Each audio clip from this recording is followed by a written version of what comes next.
Hey guys, and welcome back to a new video. Recently I showed you guys some R&B samples and some guitar samples, but today I'm gonna show you guys some piano. So let's go. So like I said, I'm gonna show you guys some super nice piano tricks when it comes to making piano samples. I'm actually gonna go for something simple so it's a bit easier for you guys to learn, but make sure you guys follow along on all the tips and tricks so you guys can implement this in your own piano samples. As for the piano I'm using, it's just this Noir Pure right here in contact. I'm actually gonna put the BPM at about 98 like this, and as for the scale, we're just going to start in F minor. So before we start putting in the note, one of the main things when it comes to piano samples is obviously the chord progression. Think of it as the fundamental part of the sample. If the chord progression isn't sounding right, the whole sample is probably not going to sound that nice either. So make sure you guys have a nice sounding chord progression. I'm going to show you guys some cool tricks we can do for the chord progression on this one. We're just going to start on the root note of the scale. So it's going to be this F right here. Then we're going to make an F minor chord like this. And since we're working on pianos, we definitely want the chords to be a bit more full. So I'm actually going to add a note up here as well. Then a super nice trick you guys can do is just highlight these middle notes right here. Then you just want to hold control on your keyboard and press the up arrow like this. This is going to invert these two middle notes right here. Now we have a nice sounding chord like this.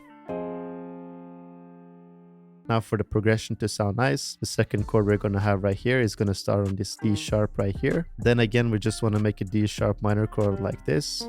But the second trick you guys can do when you're making your chord progression is make sure that some of the notes from the chords actually match. So instead of having this A sharp right here, I'm actually just going to pitch it up by 2. So it's going to match with this C5 right here. Then we can just put a chord right here and again invert these two middle notes.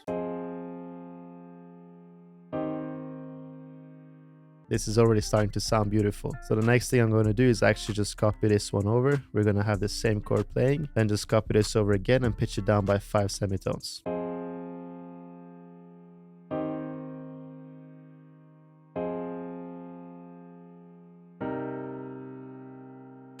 That's a super nice chord progression you guys can use too. Now again, I just want to highlight some of the tricks we're doing right here. So just like I said, if you have matching notes like this, the chord progression is probably going to sound a lot nicer. Even on this last part right here, you can even switch some of the notes like this, or you can even just pitch it up like this. Then it's actually going to be matching with the note just in a lower octave like this. But you guys can definitely play around with the notes on your own. Now for this one, since it's a piano, we definitely want to have it a bit more realistic. So the way we're going to do this is actually by strumming some of the notes. Now you can obviously highlight them all and just hit Alt S on your keyboard, and that is gonna sound nice, but when you're trying to make something that's a bit more realistic, it's definitely better to go and do it by yourself. So a nice trick you guys can do is actually just copy the lower notes like this, just copy them down 1 octave right here. Then we're just gonna zoom in on the notes right here, and we can just hold Alt on our keyboard, move them slightly to the side until it sounds nice.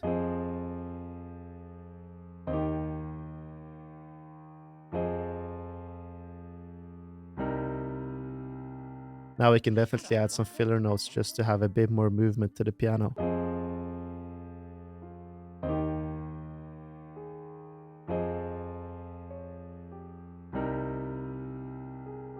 So just play around with the notes until you have something that sounds nice. But there's actually one more thing you guys can do to make it sound even better. And that is to actually add some higher notes up here. This is going to make it sound a bit more realistic. And it's also going to give it a bit of a contrast since we're using a lot of lower notes right here. So the way you do this is actually by adding a lower note first. So I'm just going to use the same D sharp we're using right here. Take this in right here. Then you can actually copy this and pitch it up by 2 octaves. Again, adjust it slightly to the side so it has this strum effect. And you can add some notes before right here as well. So now we have this.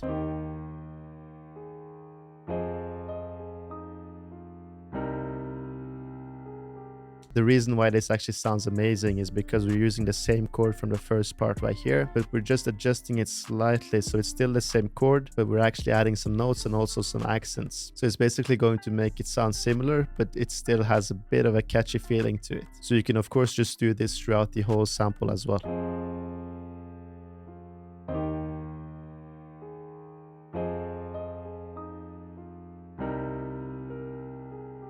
So now let's just add some effects to the piano. Firstly, I'm just going to add some room.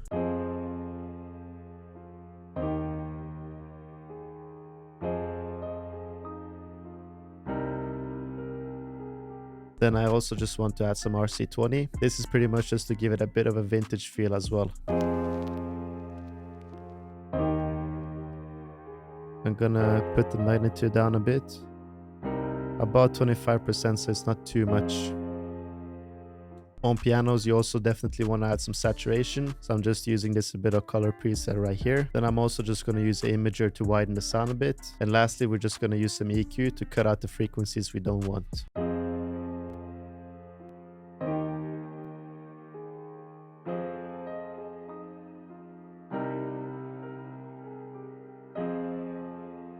So I'm pretty happy with the piano. Now I definitely want to go straight in with the sub bass. If you listen to like A Boogie or Lil TJ, you can actually almost always hear a sub bass in the intro or the outro of the song. So for the sub bass, I'm just going to go to my drum kit. It's just this sub bass right here.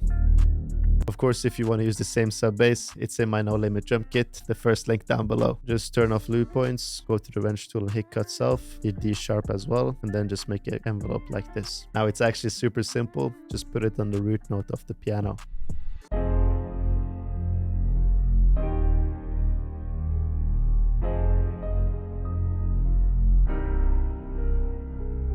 Alright, so to make the sample a bit more ambient, you definitely want to add a pad or something in the background. Now, if you guys know me, I definitely love to add vocals in the background of the sample. So I think I'm actually going to add 2 vocals for this one. The first one is going to be one I can tuck in the background, just to almost use it like a pad. And the second one is going to be a bit higher pitched, and it's going to be more noticeable as well in the sample. But let's first go in with the background vocal. So for that one, I'm just going to use Distant Voices in Arcade.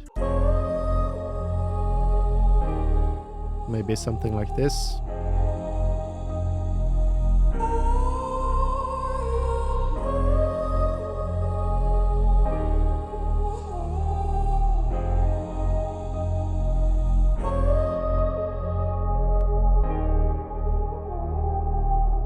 So you can hear how the EQ tucks it in the background.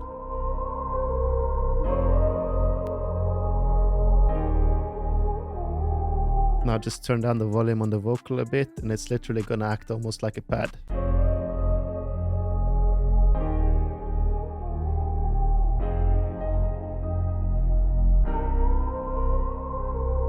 Now for the second vocal, I'm gonna go to Hooked in Arcade. Just see if we can find some nice phrases that's gonna sound nice with the piano. Maybe this.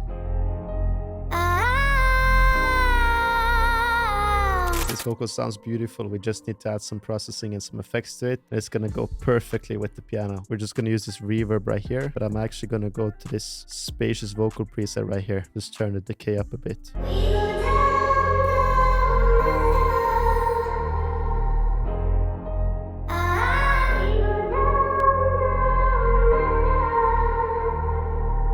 We can also pitch it up by 1 octave like this.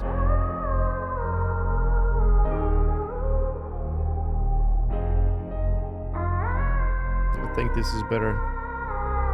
Alright, so pretty much one of the last things I'm going to add is just this Imperial sounding contact. It pretty much just adds a lot of atmosphere to the sample. So if you guys haven't seen me use this before, I pretty much just go in on the piano roll like this, and then I just add a tiny note either like this or even smaller, maybe like this one right here.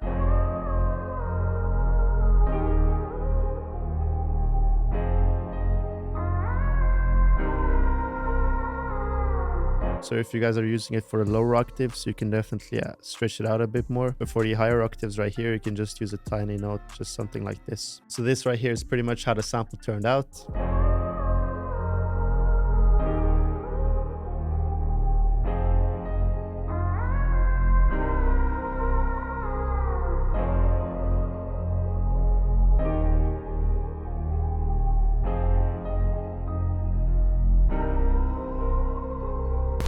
Thank you guys so much for watching the video. I really hope you guys learned something new and enjoyed this one. I definitely made sure to keep it a bit simple for you guys so it's easy to learn. But you guys can definitely use these tips and tricks to make the samples go even crazier. You can make them super complex or you can make them simple like this one. The thing is, if you would add some drums on this, it would definitely go crazy. So make sure if you guys want free sample packs, drum kits and so on, just go to my website down below. It's BBMarko.com. We got plenty of new stuff coming your way, so make sure to stick around for that one. Besides that, I thank you guys so much for watching the video, and I'll see you guys next time.